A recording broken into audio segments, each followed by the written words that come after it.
Greg again from Heck Yeah, You Can Cook, and today you are going to be making a chicken dish that I like to, it's just a roast. You put it in the oven, prep it, you forget about it, let the oven do the work. It's wonderful for you can do it on a Saturday afternoon or a Sunday afternoon, then it freezes really well. You pull it out of the freezer, have a great midweek meal. If you got a little time during the week, it really is about the prep and the oven does the work. So you get home, you want to eat about 7, pop it in, do the prep, pop it in about 5:30. It cooks and does the rest. The tools you're going to need are pretty simple today. The one thing you're going to need is a good kitchen knife, chef knife, however you like to say it. Make sure it's sharp. You're going to need a 3 by 3 quart, 3.5 quart. This one is actually a 3 and a 0.5 quart baking dish. This is one I've well scorned Pampered Chef one. You're going to need, and that is basically all the tools. You're going to need the cutting board. So for the ingredients for today, now this is going to be 3 large chicken breasts, split. These are on sale. These are great. I am not cutting these up. You can cut them in half if you'd like. We're going to keep them in the full size. I find that with this dish, it works a little better if you don't cut them. You absorb, keep some of that flavor. Got a bunch of collards right here that we're going to use in just a second. I've got 4 cloves of garlic, maybe 5, depends on the size. I got a couple of small beets. I've got 1 sweet potato. I've got 1 carrot. And I've got some fresh rosemary, maybe 3 tongs of it. Now the secret for this one is I have Greek spice blend. Now this is one that happens to be the Pampered Chef one, but I really like this Greek rub. You can find any Greek. It's better than trying to find the 7 or 8 ingredients that go together in it.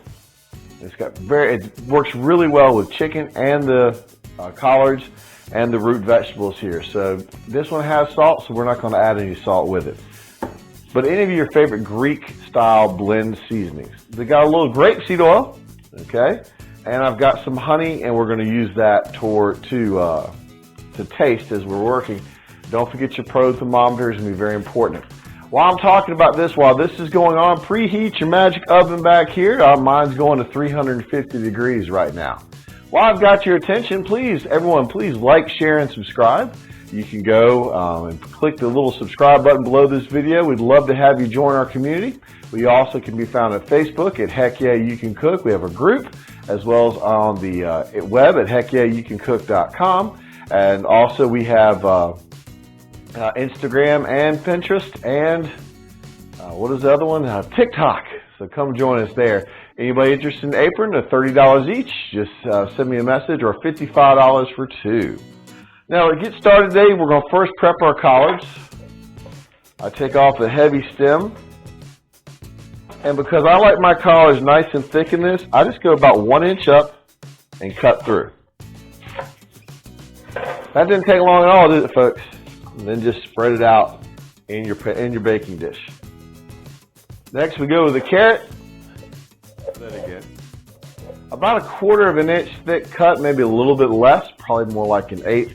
Wouldn't go any thicker than that. The chicken breasts do cook slower, but maybe not slow enough that those aren't tender by the time you get out. Once you've got those cut, just put them in. The next root vegetable you're working with is going to be the beet. I make it about, well, I would say about 1/5 of an inch thick. A little bit thicker than a wavy potato chip. That's a good way to put it. Just be aware this does get kind of messy, so I always keep a paper towel nearby, and as I cut a couple slices, I wipe my blade and wipe my board so it doesn't stain the board, because beets will stain the board. Some people may not like the taste of beets. If you want to leave that out and add an extra sweet potato, that's fine. I just find it adds a lot of color and a lot of flavor to this dish. Speaking of sweet potato, next we cut that about the same type of thickness. Somewhere around maybe 1/4 of an inch. Don't want to make them too thick because they won't cook otherwise. Finish this and place them all in the dish. Once I get to this point, I put a good size pinch and sprinkle it through, maybe even 2. Add a little bit of the Greek olive oil, just a couple counts. 1, 2. And then the spatula I left out, go ahead and make a quick turn with the greens and the vegetables, kind of work them in. Next, we chop the garlic. This one I roughly cut, which means they're about 1 centimeter thick around the cut. A little bit bigger is fine. Take about half of it and sprinkle it through the dish. We're going to reserve the other half for the chicken. Now we come up here with the chicken, and then one of the secrets I like to do is you work under the skin. Sometimes as this one, it was already kind of done for you. But lift that skin up, kind of work yourself under. Right there.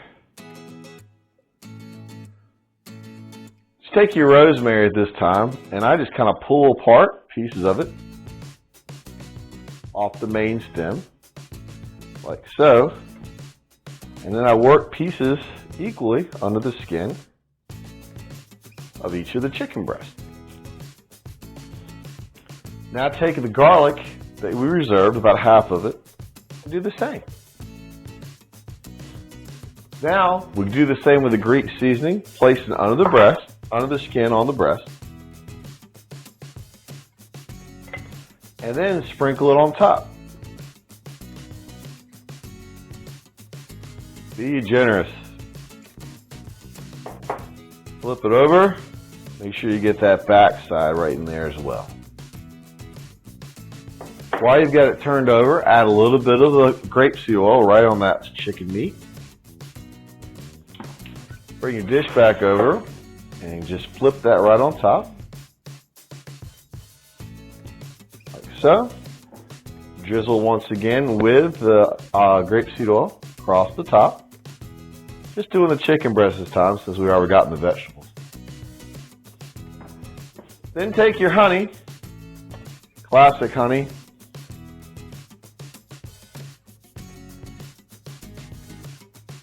just drizzle it on the top.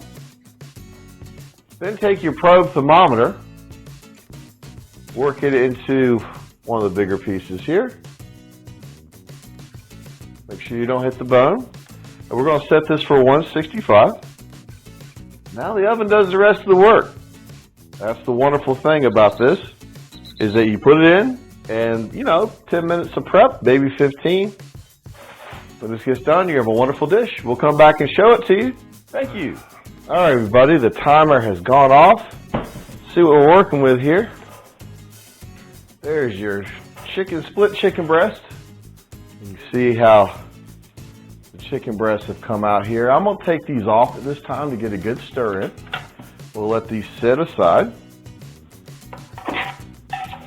And stir your beets and your carrots and your sweet potatoes together. That rehydrates the greens, the collards. Hear them crispy.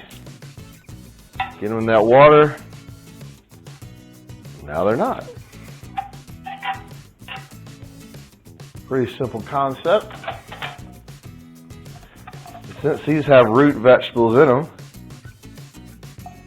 you don't really have to have any side dishes. There you go. Put your chicken right on top.